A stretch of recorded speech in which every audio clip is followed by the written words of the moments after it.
Au chapitre de l'actualité, l'information du prix Borchamp de la commercialisation de la noix de cajou est connue.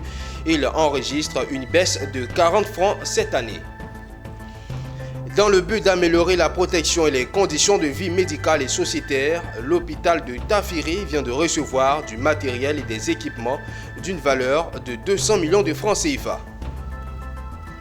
Et l'année académique 2023-2024 de la chaire UNESCO aux femmes et pouvoir de décision a été lancée ce mardi. Plus de précisions dans cette édition. Madame, Monsieur, bienvenue à ce rendez-vous de l'information sur Business 24 Africa. Nous ouvrons ce journal avec le prix Borchamp de la commercialisation de la noix de cajou qui est désormais de 275 francs le kilogramme contre 315 francs l'an dernier. L'information a été communiquée par le ministre d'État, ministre de l'Agriculture, du Développement rural et des productions vivrières, Kobenan Kwasi Adjoumani, ce jeudi à Abidjan Plateau. Ce prix enregistre une baisse de 40 francs CFA. Je vous propose d'écouter sa déclaration. Pour ne pas être en porte-à-faux avec nous-mêmes et voir des acheteurs véreux aller en deçà des prix qui d'ordinaire sont fixés, le gouvernement a réfléchi, a tenu compte de tous les chocs exogènes qui impliquent que nous prenions des décisions sages. Ainsi, le prix plancher obligatoire est de 275 francs par kilogramme au producteur pour la noix de cajou bien séchée et bien triée, ne comportant aucune matière étrangère. Prix plancher obligatoire magasin intérieur de 300 francs CFA par kilogramme. Prix plancher obligatoire magasin usine 329 francs CFA par kilogramme. Prix plancher obligatoire magasin portuaire 359 francs CFA par kilogramme. Rendons-nous à Tafiri. Depuis quelques années, l'UNACOPECI a entrepris une démarche dans le but d'améliorer la protection et les conditions de vie médicale et sociétaire de façon plus générale de l'ensemble des populations. L'hôpital de Tafiri vient de recevoir du matériel et des équipements d'une valeur de 200 260 000 francs CFA, dont de UNACOPECI et son partenaire ONG Bouchon Relais Bakok. Cette remise intervient après celle de Dimbokro. Nous témoigne Ouattara Daouda.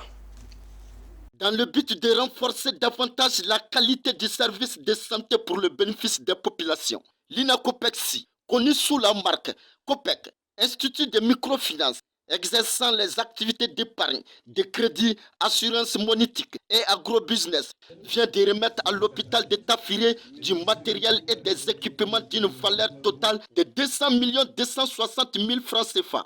Des dons composés de matériel d'équipement médical, paramédical et de produits pharmaceutiques. Ceci dans le but d'accompagner les efforts du gouvernement en matière de défi sanitaire.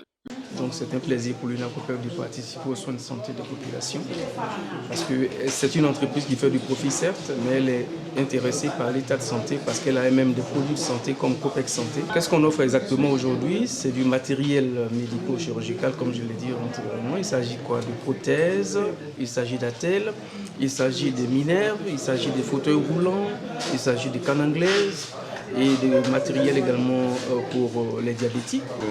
Participer à la santé d'une population, c'est faire une grande œuvre. Comme notre administrateur provisoire ne marche pas sur les efforts, ne lésine pas sur les efforts pour pouvoir trouver des moyens pour contribuer à la santé de nos populations. Le matériel, c'est l'élément d'appui même des activités d'un centre de santé. Alors, comme j'ai dit, c'est vrai qu'on voit le centre là, mais c'est l'édifice. Mais l'intérieur, c'est ce qui se passe dedans qui est important. Or, ce qui se passe à l'intérieur, ce sont les outils qu'il faut pour travailler. Donc je pense que c'est des outils qui sera très apprécié par toute la population. Et nous sommes très heureux d'être ici, de faire ce don avec l'UNACOPEXI à la population de la ville de Tafieré.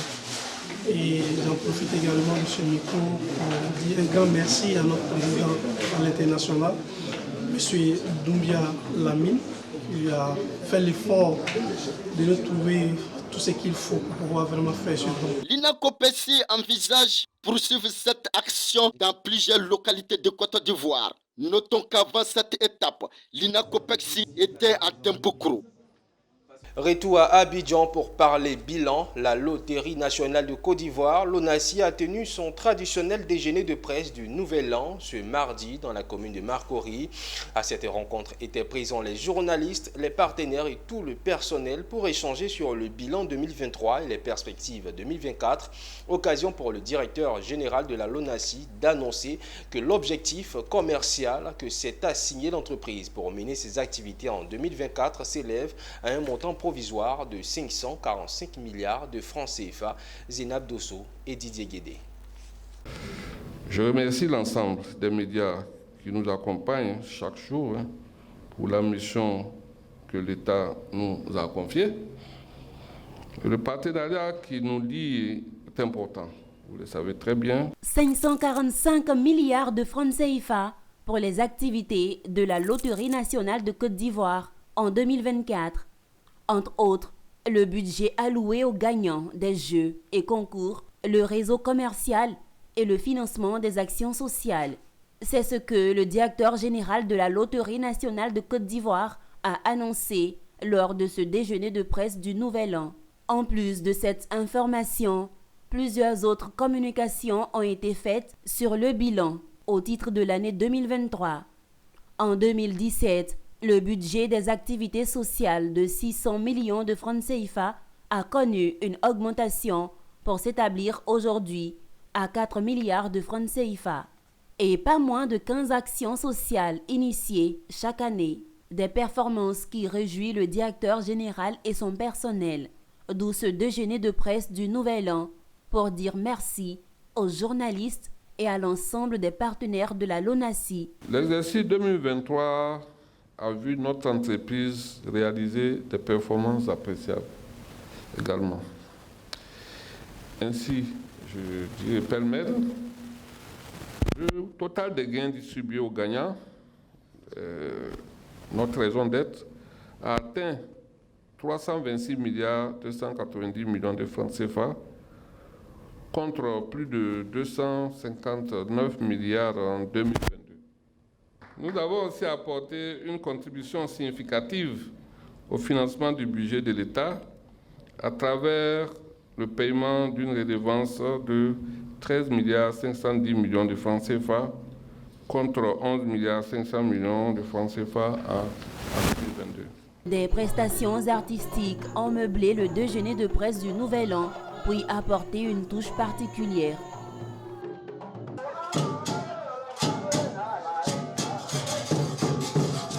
Pour l'année 2024, le directeur général de la LONASI entend renforcer ses actions au bénéfice des populations. Intéressons-nous à présent à l'industrie du textile. La deuxième édition du Forum africain des professionnels de l'entretien textile se tiendra les 22, 23 et 24 mai au parc des expositions d'Abidjan. L'information a été donnée par le promoteur de l'événement au cours d'une conférence de presse le week-end dernier. Le FAPET 2024, c'est 15 pays participants et des thématiques autour de l'employabilité des jeunes dans le secteur. Le point avec Walter Kofi et Richard Akike. Renforcer les capacités et financement des acteurs du secteur de l'entretien des textiles en Afrique et créer des opportunités d'emploi pour les jeunes sont les principaux objectifs visés par la deuxième édition du Forum africain des professionnels de l'entretien textile, FAPET. L'événement prévu les 22, 23 et 24 mai 2024 au parc des expositions d'Abidjan accueillera les professionnels de l'industrie textile invités à apporter des solutions à la problématique du développement de la filière en Afrique. Ce forum est l'occasion de leur montrer à qui s'adresser, par exemple, si les machines se gâtent. Donc ce forum s'adresse à pratiquement tout le monde. Un. De deux, beaucoup de personnes pensent que quand vous arrivez au supermarché, il faut prendre tel produit pour aller laver vos habits. Mais non, les habits ont des différences fibres textiles. Si vous avez des habits avec du coton, de la laine, ce n'est pas les mêmes produits qui sont lavés. Vous allez venir et vous allez constater avec des spécialistes que tel produit est important pour tel habit. Voilà, donc ça aussi, c'est permettre à tous les utilisateurs de pouvoir connaître ce dont ils ont besoin pour le meilleur traitement de leurs vêtements. Ce forum bénéficie du soutien du Conseil économique, social, environnemental et culturel, pour qui cette rencontre des professionnels du textile est une occasion pour promouvoir le savoir-faire local. Je voudrais enfin saluer les organisateurs du forum dont l'implication et le dynamisme autorisent le succès escompté. Mesdames et messieurs, il me convient de saluer la tenue de ces assises de la Fédération africaine des professionnels de l'entretien textile, qui se donnent comme des instances de haute et profonde réflexion sur des préoccupations essentielles qui engagent l'avenir du métier. Notons que cette édition sera marquée par des ateliers de formation, des panels et des conférences publiques avec des experts venus du monde entier dans une quinzaine de pays africains pour partager leur expérience. Rendez-vous est donc pris les 22, 23 et 24 mai 2024 au Parc des Expositions d'Abidjan. L'année académique 2023-2024 de la chaire UNESCO aux femmes et pouvoir de décision a été lancée ce mardi à la salle de conférence de la chaire devant la ministre Ephrasie Yao, titulaire de la chaire UNESCO et de l'ambassadeur d'Israël en Côte d'Ivoire. Cette rentrée académique a été marquée par la présentation de la 7e promotion de la formation en ingénierie du genre. Le reportage est signé Philippe Zabo et Richard Akeke. Nous, aspirants experts de la promotion entrante, recevons avec honneur le flambeau des experts internationaux en genre. Nous sommes pleinement conscients de la charge que représente ce prestigieux mais ô combien lourd héritage. Nous nous engageons devant vous et dans la foi à l'enrichir avec nos intelligences, nos expériences diverses et les nouvelles connaissances et valeurs que nous allons acquérir durant cette formation.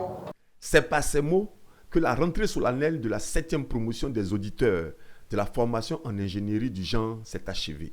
Une rentrée qui a donné lieu à une cérémonie sobre dont le clou était la passation de flambeau entre la promotion sortante et l'entrante. Nous espérons que vous allez à votre tour faire resplendir la lumière du genre en Côte d'Ivoire et dans le monde. Merci. Le public a aussi eu droit à un discours de la titulaire de la chaire dans lequel elle a vanté la qualité de la formation en ingénierie du genre et exprimé ses attentes. Vous avez vu des colonels, des avocats, des magistrats, des médecins, que ces personnes puissent s'approprier l'outil genre, qui est d'ailleurs comme l'outil informatique. Tu ne peux pas te mettre devant un ordinateur et travailler si tu ne connais pas les logiciels. Donc nous allons leur apprendre ces logiciels qui ont déjà fait leurs preuves. La formation en ingénierie du genre est dispensée en ligne et composée de 80% de cours classiques en genre et de 20% de cours d'appui technique en leadership. Elle dure 9 mois. C'est une formation qualifiante dont le but est de doter les institutions publiques et privées d'experts en genre. Les inscriptions se poursuivent jusqu'au 12 mars 2024. L'actualité, c'est aussi la santé. Mandaté par le ministre de la Santé, le directeur général du Centre national de transfusion sanguine s'est rendu au siège du COSIM à Bingerville. Accompagné de son prédécesseur, Sekongo Yassongi est allé rencontrer les responsables de la communauté musulmane afin d'obtenir leur soutien à la campagne nationale de don de sang qui a d'ailleurs été lancée séance tenante en prévision du mois de Ramadan. Konena Norgo et Richard Akeke pour le point. Mobiliser les forces vives de la nation autour du problème de sang en Côte d'Ivoire, c'est la seule raison qui amène le directeur général du Centre national de transfusion sanguine à toquer ce mardi 20 février 2024 à la porte de la communauté musulmane. Et le jeu en vaut la chandelle. Selon Sekongo Yassongi, rien que pour les associations musulmanes, elles fournissent 26% du sang au CNTS. Une raison de plus pour la délégation du CNTS de remercier au nom du ministre de la Santé, le COSIM, mais surtout de demander l'appui des imams pour la nouvelle campagne de don de sang qui démarre ce même jour en prévision du mois de Ramadan. Le cheikh a bien voulu nous recevoir avec tous les imams présents ce matin, près d'une centaine d'imams. Et nous avons lancé, il a profité donc de cette rencontre pour appeler l'ensemble des imams de Côte d'Ivoire à accompagner cet acte noble. Parce que faire un don de sang, c'est donner la vie. C'est faire don de sa vie, c'est également un sacrifice. Surtout que nous sommes déjà dans le mois béni, donc de carême chrétien. Et dans quelques jours, nous allons aborder le carême musulman. Hier, aujourd'hui comme demain, le Conseil supérieur des imams, des mosquées et des affaires islamiques se dit prêt à répondre favorablement à l'appel du CNTS, car donner son sang pour sauver des vies serait même un acte d'adoration selon le président du COSIM. Je voudrais, comme je l'ai dit, appeler tous les musulmans à participer à ce qui va se faire avant le Ramadan et ce qui va se faire pendant le Ramadan. Je voudrais vous dire, monsieur le directeur général, que la communauté continuera, Inch'Allah, à être pleinement engagée. Parce que nous donnons nos sangs, mais nous sommes les bénéficiaires.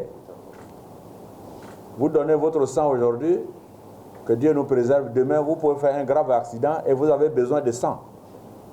Donc nous sommes tous bénéficiaires. Nous devons donc tous devenir des donneurs. Selon les chiffres du Centre national de transfusion sanguine, la Côte d'Ivoire a un besoin annuel de 300 000 poches de sang en raison de 25 000 poches chaque mois.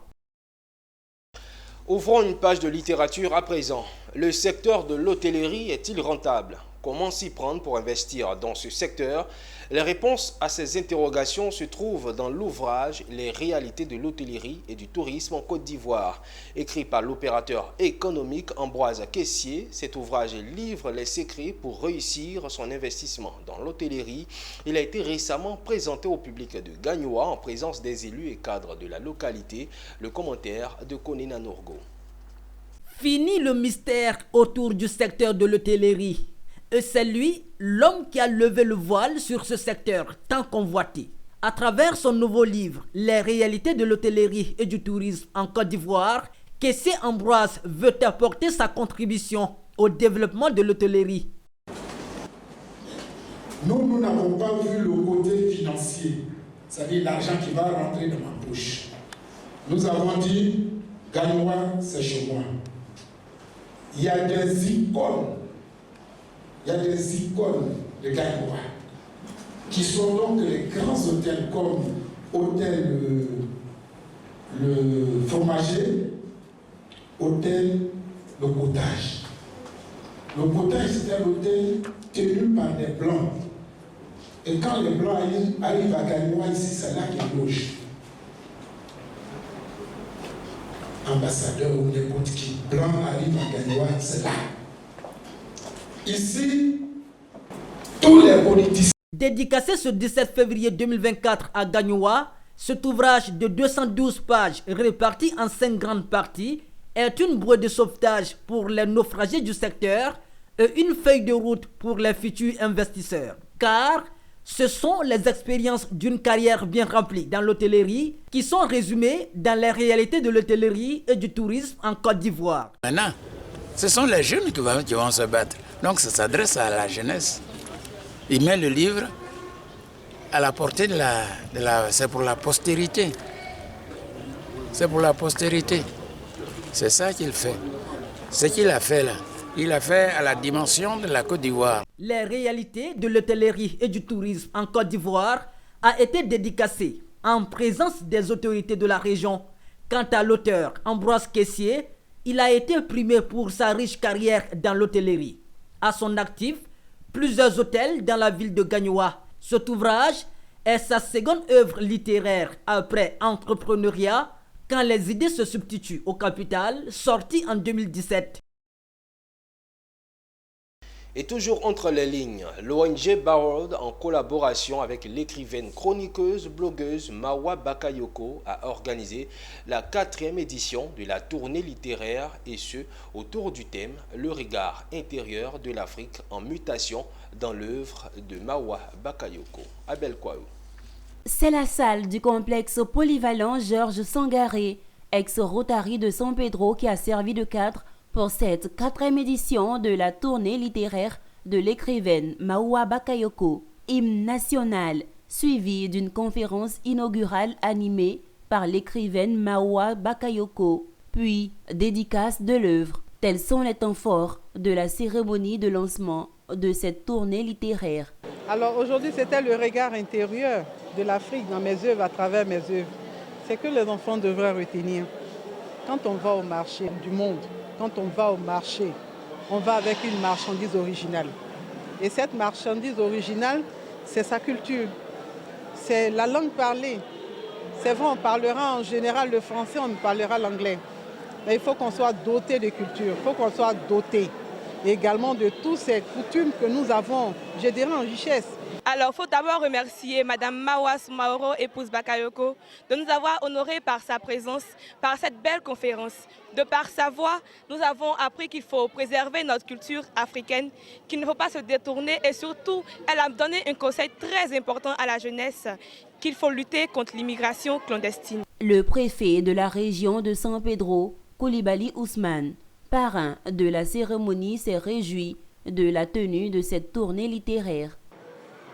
Et c'est pourquoi j'ai exhorté tout à l'heure les enfants à suivre dans tout son parcours pendant son séjour ici à San Pedro et même hors de San Pedro. Vous savez, les alliances interethniques même ont tendance à disparaître. Et c'est pourquoi je le fais exprès à chacune des rencontres. C'est ou les Koyaga ou les Yakuba, pour que chacun réalise un peu vraiment cette fibre qui nous manque aujourd'hui. Il est à noter que cette tournée littéraire s'est faite également dans les écoles primaires, secondaires et supérieures de la ville. Fidèles à leur vision, les membres de l'ONG Barrow et Mawa Bakayoko font chaque année une tournée nationale pour donner le goût de la lecture aux jeunes. En image à présent, un consortium d'écoles canadiennes comprenant les cégeps de Baie-Comeau, de Sept-Îles et de Thetford vont délocaliser un programme de formation technique en industrie intelligente au Sénégal, notamment au Centre national de qualification professionnelle de Dakar. C'est un programme gouvernemental canadien qui accompagne le cégeps dans la délocalisation d'attestations d'études collégiales et le développement de formations courtes diplômantes dans les pays ciblés. Dans le cadre de ce programme, le consortium recevra une subvention d'environ 553 317 USD pour la mise en œuvre de la formation. Et voilà qui met un terme à cette édition. Merci de l'avoir suivi. Restez en notre compagnie. Le programme se poursuit sur Business 24 Africa.